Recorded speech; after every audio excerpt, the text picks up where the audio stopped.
The fake to Brian Robinson, looking across the middle, wide open is Torrin Mayhew at the 15, 10, 5, and it's the first touchdown of the season. 10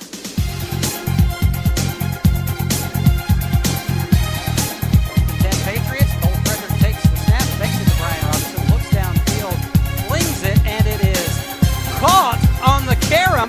The ball was tipped in the air by a Demopolis defender and hauled in. Hello and welcome to the HIllcrest Football Review with Coach Sam Adams. I'm Brent Jones, and Coach, off to a great start. The Champions Challenge, what a great atmosphere that was. Let's talk about that before we talk about the game at all. Talk about what an honor it was and what it was like to play in that atmosphere with your team. Well, it was a great event that's put on by the City of Montgomery and the AHSAA. We're honored to be invited to be a part of it. Really all week they had little events leading up to it. There was a press conference that we attended on Tuesday, and just the way the game was set up on Thursday, it was really a first-class operation. It really was. It really had a college football type atmosphere. That's what we kept talking about. So just a great experience for your players, I guess. Yeah, it's really the closest that a high school team would get to play in a bowl game. Yeah, it was great. It was a lot of fun. Well, anyway, let's talk about the particular game. Demopolis, they had a little trouble with you. Yeah. I know you've got to be pleased overall with how your team performed. Yeah, well, a lot of positives. Looking at the scoreboard, it was a pretty one-sided event. But at the same time, it was good for us as coaches and as players to go back and watch, because there's really a lot of things we could have done a lot better. We haven't played our best game yet. Well, that's always the case, regardless of what the scoreboard says, right? Mm-hmm. Okay, well, let's take a look at the highlights. We'll do that coming up right after this. Stick around. This is the HIllcrest Football Review.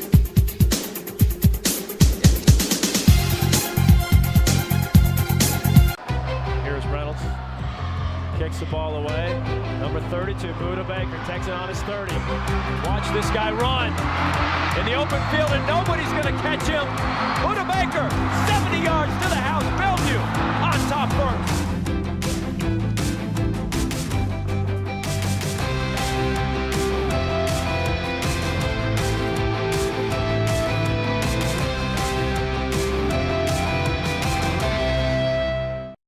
All right, welcome back to the HIllcrest Football Review. Let's get straight to the highlights. Coach, you got your team out there in midfield. You can tell that they are ready to play in this first game of the season.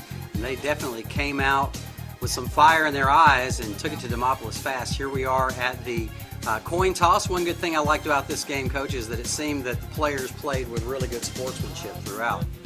They did. We had a lot of emotions running high for the first game of the year, and I thought we directed them in the right way. All right, Kagan Campbell takes the opening kickoff. Here's your first play to Brian, a swing pass. Yeah, it's always good to get some good easy completions for your quarterback, get some confidence going. So we started the game there to Brian, and had a run there for Corey Owens.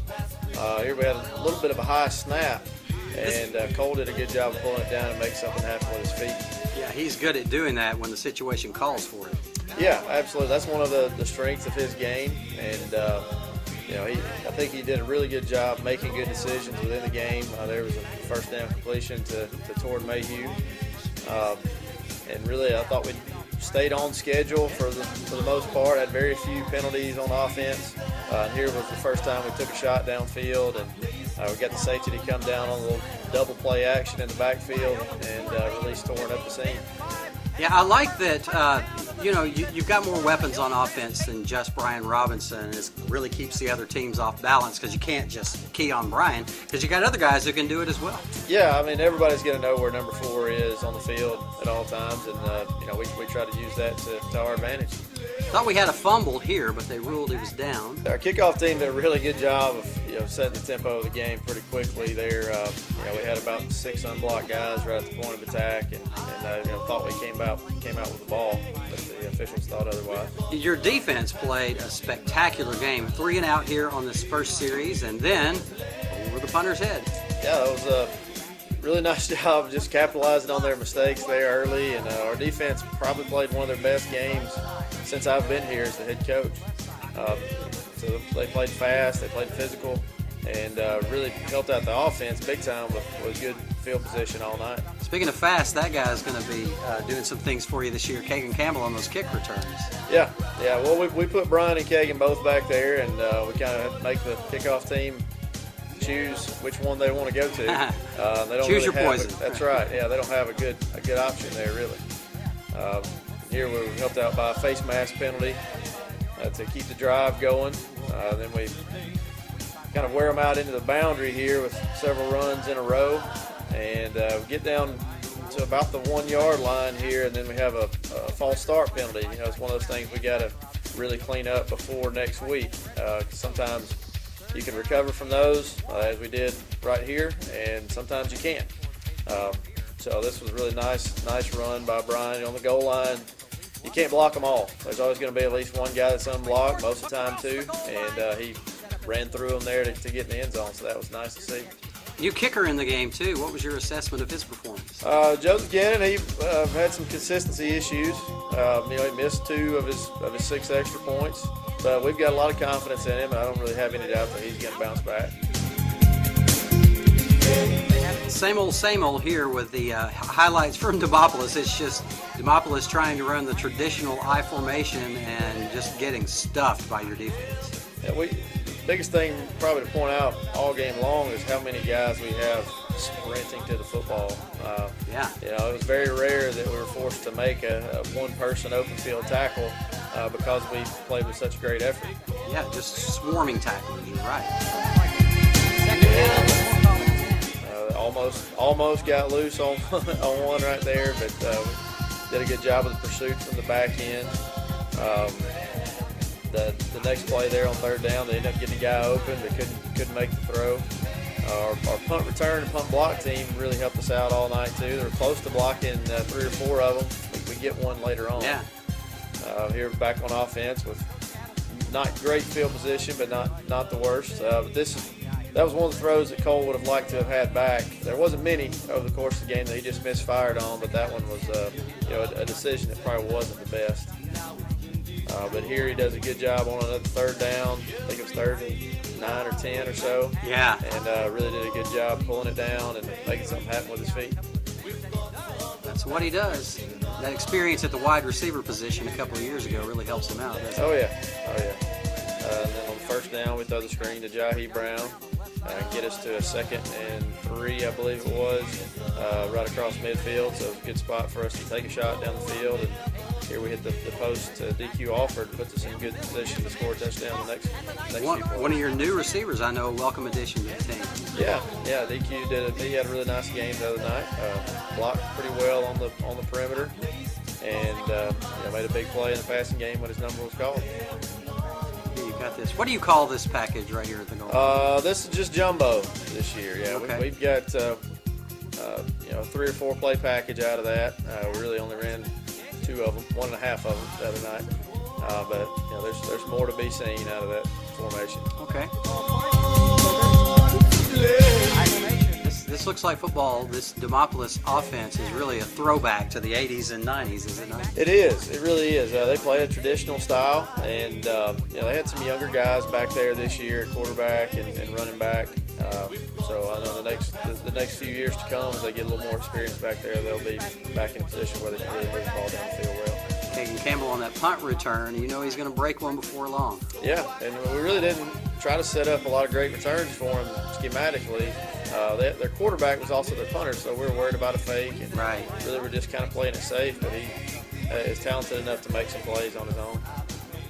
Nice run here on the little. We call this a Statue of Liberty play? We've got a name for it. I'm gonna leave that out. Okay, confidential. But it's commonly called a Statue of Liberty type play. There's Cole again on an option type play. We're reading the defender, and he made a good decision to pull it down. And there's a little play action off of that same play that we had run 3 or 4 times, and the corner kind of took the cheese a little bit, and we threw it right over his head for a touchdown. And what a great catch too on the. It was. He kind of tipped it up to himself a little bit there, so we'd like for him to just catch it the first time, take the drama out of it. Good concentration, though. Good concentration. It was really good concentration. If you're pulling for the pass, 29-0 in favor of Hillcrest. All right, so extended the lead now to 29-0 here with a little over 6 minutes left in the first half. Defense forces another punt. Yeah, another quick 3 and out, and then as we're close, a few times before, we told Shea Taylor there that if he gets on it a little bit harder, he can get back there and block one. And really, our guys at this point are just kind of smelling the blood in the water. So we knew we had them on the ropes, and we were trying to, throw a couple more haymakers right here at the end of the half and put the game away.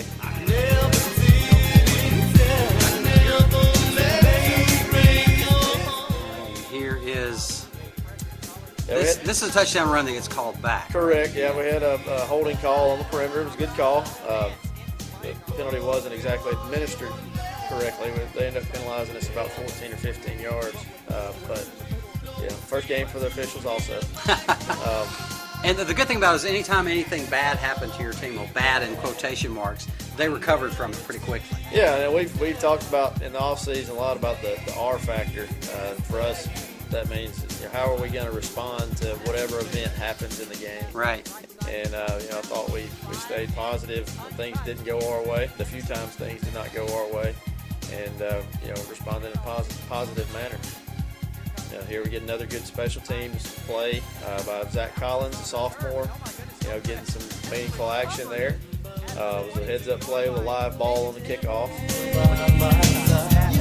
Yeah, special teams looked great in this game. Really did. Yeah, that's unusual early on, isn't it? It is. It is. Just by the nature of the game, you don't get as many live reps in special teams in practice as you do on offense and defense, and sometimes that shows. We had a few substitution type issues on special teams as the game went along, but nothing that we can't clean up pretty quickly. There we had a little overthrow. Tried to go to Tab Beverly across the middle, and the last touchdown here is really it's not the way you draw it up. We didn't try to turn the defender loose right at the point of contact, but Brian made him miss and got in the end zone, so that was nice. So with that extra point there, that makes it 42-0, and that is the halftime score. Put this little play in here. This is really the one offensive highlight that Demopolis had. We figured it out. You take away this 42-yard run, and they had, I think it was 27 yards total in the first half.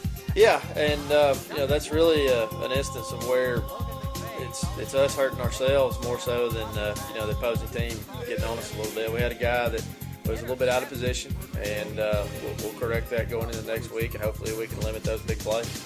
All right, well, there's the halftime score at 42-0, pretty much out of control. It's just academic from this point on. And I think you'll see here as soon as this, we go to 42-7, and that's your final score right there. We didn't even show any highlights from the second half because it was basically just Demopolis running their I-formation offense and eating up clock, eventually getting a score with a little over 5 minutes left, but the game was over at that point. What's it like in a situation like that when the game is pretty much out of reach? How do you handle that going into the second half?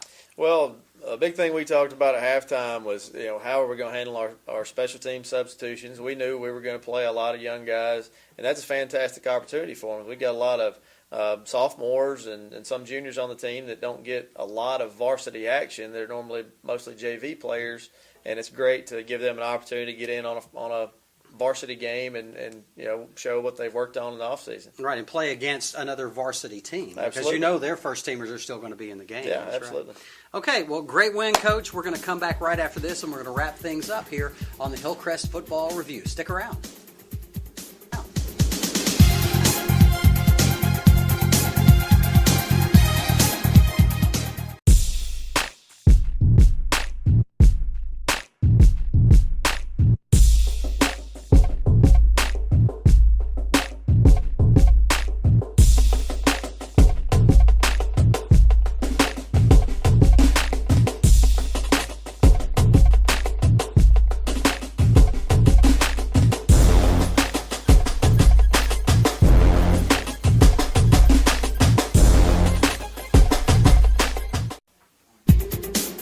Welcome back to the Hillcrest Football Review with Coach Sam Adams. I'm Brent Jones. And Coach, 1-0 on the season, 42-7, big win over Demopolis, number 4 in the state. I guess the polls will come out again sometime this Tuesday, week. Wednesday, sometime. But anyway, you're still going to be one of the top-rated teams in the state, obviously. But you got a big team coming into Roy Johnson Stadium on Friday night in Oak Mountain, a big 7A school. Tell us about that. They're from that Birmingham 7A region, which is largely regarded as the best region in the state. So they've been battle tested in years past. They've got a little bit of a younger team this year than a 7A team would typically field, but they have some talent out there, and they're extremely well coached. I got a lot of respect for Chris Bell, their head coach, has been there for the last about 4 or 5 years now. They run another what's now a non-traditional type offense. They're in the triple option mode, so that can be dangerous if you're not really schooled up on what they're trying to do to you. Right. Okay, should be a lot of fun. First home game is always fun. Looking forward to it. Absolutely. Congratulations, Coach, and we'll see you again Friday night.